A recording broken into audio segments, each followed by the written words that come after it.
மதிமுகவும் ஒரு கட்சி பிரிஞ்சு இப்ப மல்லை சத்யா வெளில போயிட்டாரு. புது கட்சி ஆரம்பிச்சிட்டாரு. இதை எப்படி அவர் கட்சி ஆரம்பிச்சிட்டாரு. நான் கேள்வி வைப்பேன் சொல்றேன். ஆரம்பிக்கிறேன்னு சொல்லிட்டாரு. ஆரம்பிக்கிறேன்னு சொல்லிட்டாரா? அதெல்லாம் வேலைக்கு ஆகாது. இப்போ வைகோ மேல வைக்கிற விமர்சனம் என்னன்னா, பையனை வந்து கட்சிக்குள்ள கொண்டு வந்துட்டாருன்னு சொல்லிட்டு விமர்சனம் வைக்கிறாங்க. சரி, பையனை கொண்டு மற்றவங்க அது மாதிரி கொண்டு வரல. யாரும் பையனை கொண்டு வரலையா? இல்ல, அப்படிதான் வருது பரம்பரையா. கலைஞர் அவர்கள் ஸ்டாலினை கொண்டு வந்தாருன்னு சொல்லிட்டு தானே பிரிஞ்சு வந்தாரு. அவரும் அதே தப்ப பண்ணக்கூடாது. ஆனா பண்ணிட்டாரு. வைகோ அவர்கள் எந்த அளவுக்கு ஒரு சிறப்பான ஒரு அரசியல், அவர் நல்ல முயற்சியான அரசியல்வாதி தாங்க. அவரு நல்ல மனிதர். அவரும் நல்ல மனிதர் தான்.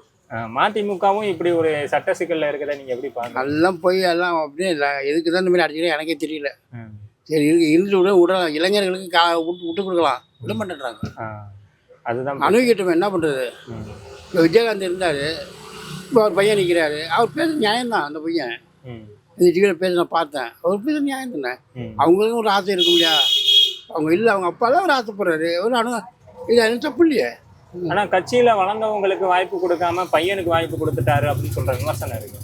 அதுவும் தான். அது வளர்ந்தவங்க கொடுக்கலாம். 1-2 பேர் கொடுக்க வேண்டியது தானே. நம்மளே வச்சு ஆளணுங்க அவசியம் இல்லையே. இப்போ நம்ம 3 பேர் இருக்கோம். நீங்கள் ஆரம்பத்தில் இருக்கீங்க. ஒரு 2 இடையில வச்சுறாரு. நான் ஆகிய இடையில வச்சுறேன். இது கட்சியை உருவாக்குறோம். யாராச்சும் ஒருத்தர் கொடுக்கலாம்ல. எல்லாரும் ஒற்றுமையா சேர்ந்து கட்சியை உருவாக்குனா நல்லா ஒரு நல்ல முடிவு தான். நல்லா தான் இருக்கும். இப்போ வரமாட்டேன்றாங்க. அவங்களுக்கும் ஒரு ஈகோ இருக்குது. அதான் அதனால எல்லாம் பிரிஞ்சு கிடக்குது. வேற ஒன்றுமே இல்லை.